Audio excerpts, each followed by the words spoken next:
So I'm wondering where all the cameras are on here to track you. So we've got the Kelham Island area across here. It all started off great with the Kelham Island area, and then they destroyed what was left there. So this pair of towers is number 1, West Spa. But what I can't understand is we can't fill the existing offices and flats in Sheffield, so why are we building all this lot?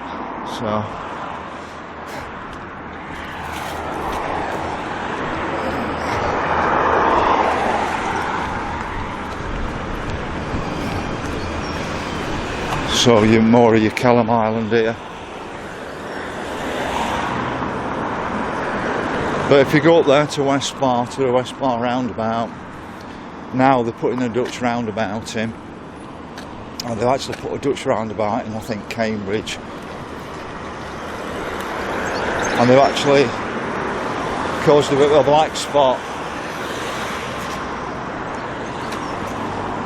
But we need to encourage people into Sheffield. We really should have put parking, cheap parking around the town centre, then some sort of shuttle bus service or tram system around the town centre. Just over here we've got some old cementation furnaces just there.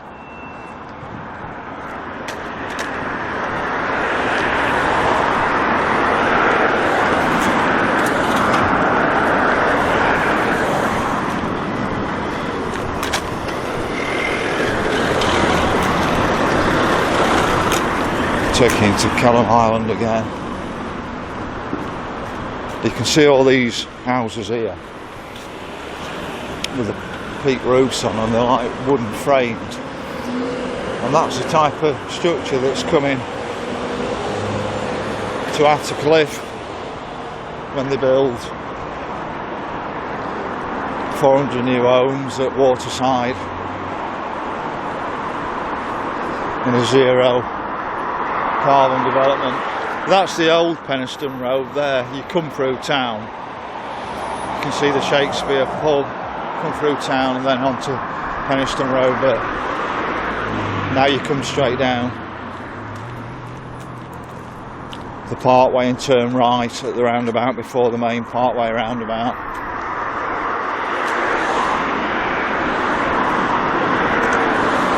So we've got a big gym here.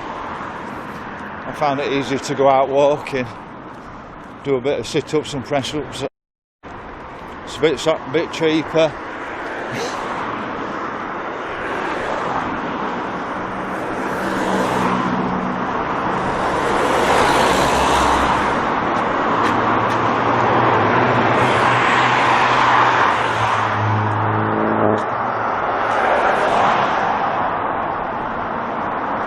It's difficult finding any industry left in Sheffield.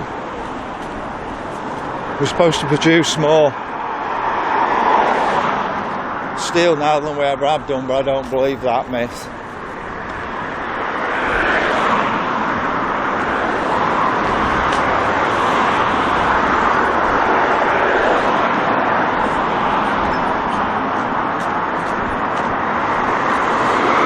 You just see all the student flats up there against this industrial pass just here.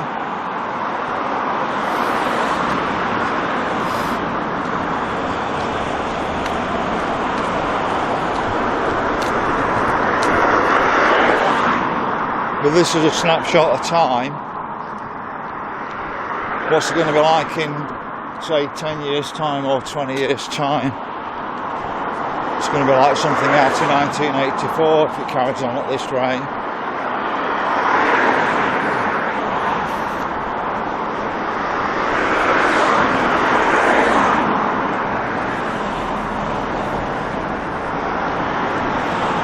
So you can see these big large signs around. How much do they cost and what benefit do they actually give us?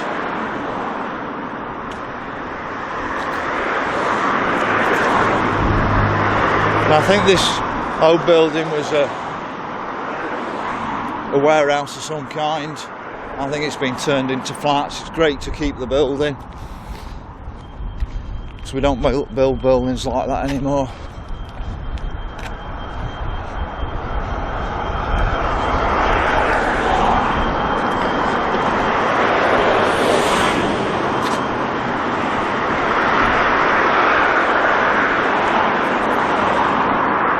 So that takes you back down to Kelham Island side again.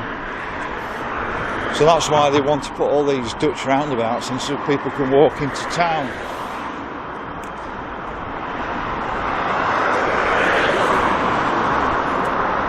So we're now going to sort of turn left and go up the hill. It was such a nice day, I thought I'd get the video done in one go and then upload it in smaller sections. So we have got the odd pub, the Ship in here, but so many of our pubs are going. But they make them oxbow lakes and nobody wants to use them anymore.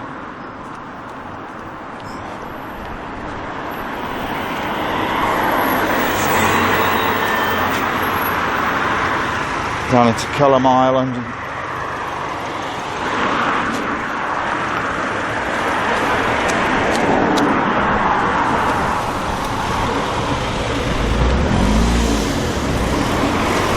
So I cycled down here to Hillsborough the other week, and I actually cycled on the cycle path, yet there were cyclists actually cycling on the road. You give them the facilities and they still don't want to use them.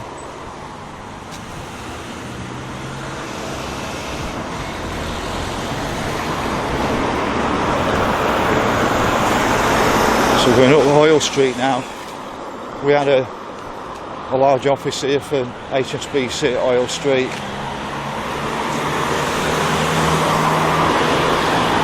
I think we had about 500 staff in there.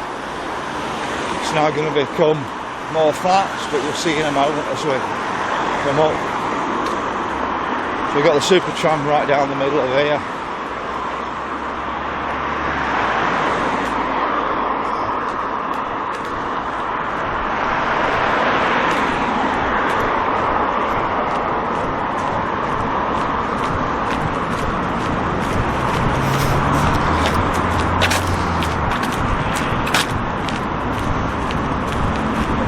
So this is the old Hoyle Street offices of HSBC. You can see a furnace right in the middle of it, just there.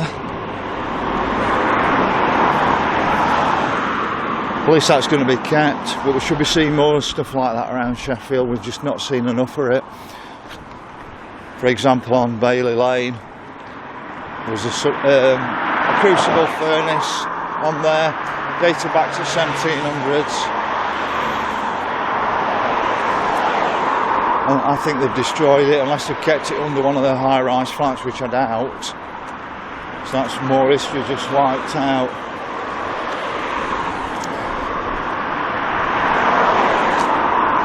You can see just up there. We'll pull it in. It's that one. That was the tallest building in Sheffield at one bit. That's the Arts Tower for the university. The proper, what I call the proper university, Sheffield University, not Allen. Sorry if you're doing a degree at Allen, but I don't believe that more than 10% of the youth should be going to university, and I think it should be free as well for the best 10%.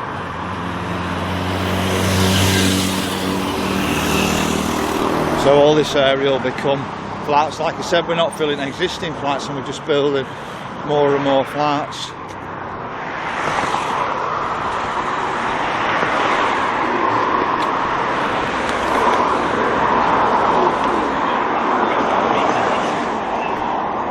So I'm about halfway around the tour. Takes you into the old industrial area. Well, it was actually St Vincent's area, and at one bit I've seen pictures back in the 19th century where it was all housing. Then they must have knocked it all down, called it slum housing, and then put industry there. But now it's high-rise flats everywhere.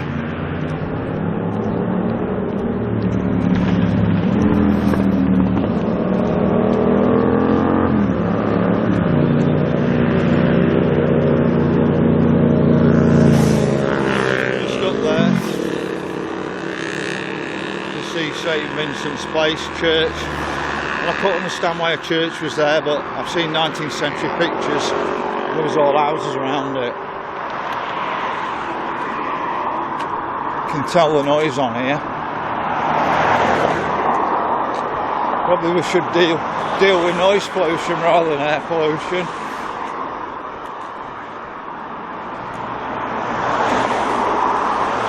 But what I can't understand is, rather than having electric cars, couldn't we have added a device to the end of an exhaust system? So we've got one catalytic converter as it comes out of the engine manifold. Couldn't we have found a way to put one on the outside of the car? It would probably cost a couple of £100. I think we didn't do that solution because the large corporations couldn't make as much money then, could they? If they get you all to buy electric cars,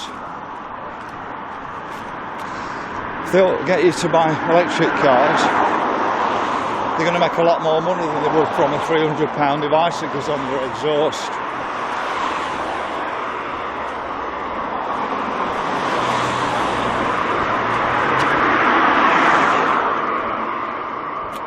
So you can see more of these flats around here. They say they're student flats, but I'm sure we had enough student accommodation before. So what are all the new flats for?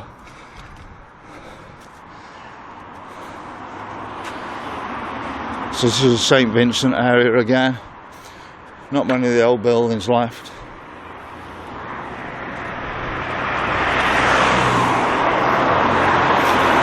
So, over the last year, how many people have come into the UK?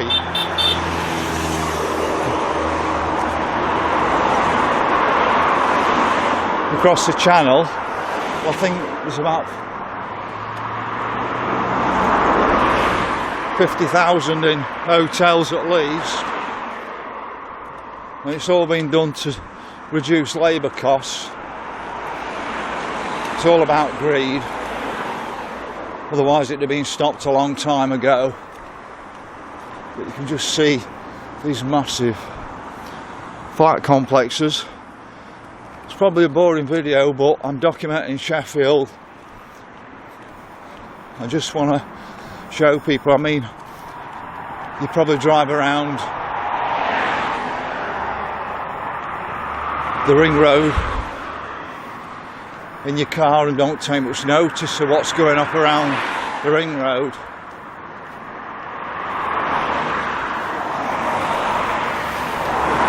We're all the way from the bottom of West Bar all the way up to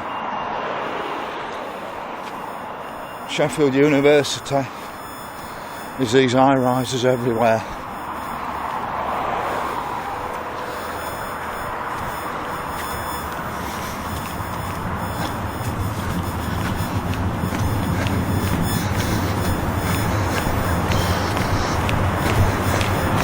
Now you can see the 1960s type flats.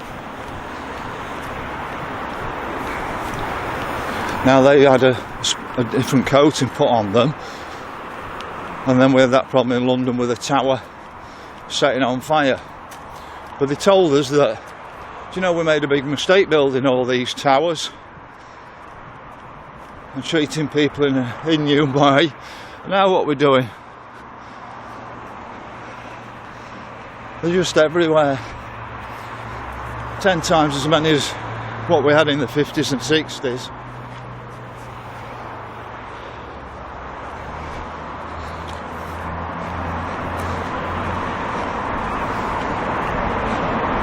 But we're supposed to be in the 4th industrial revolution now, aren't we? And you can imagine what happened in the 1st industrial revolution. People came out of the fields and into houses and lived in what they call slum housing. But it's got more character than what they've got now. These are like rabbit hutches.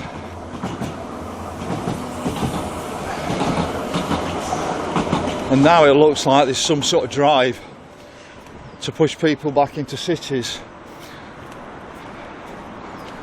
The same 15-minute cities haven't got an ulterior motive, and they're building these little pocket parks in Sheffield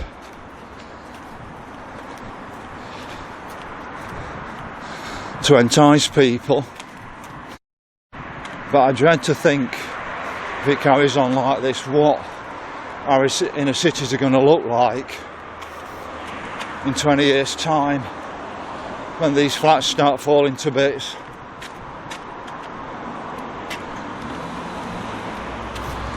So we should be back onto the ring road in a moment. You can't walk up the side of it just there. But these are some of the older flats. They're not so bad. It's all down to maintenance, and that's the big issue. Building flats, have you got to put the maintenance into it all? Looking after the area around them.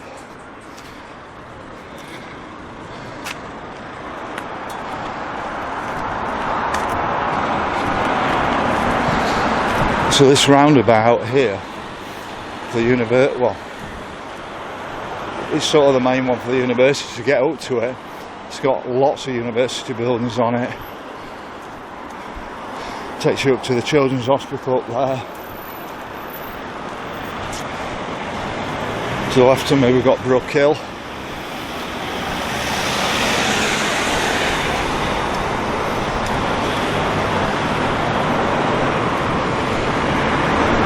Beautiful St George's Church is behind this awful building. You can see this university building here, well just behind it you might just see the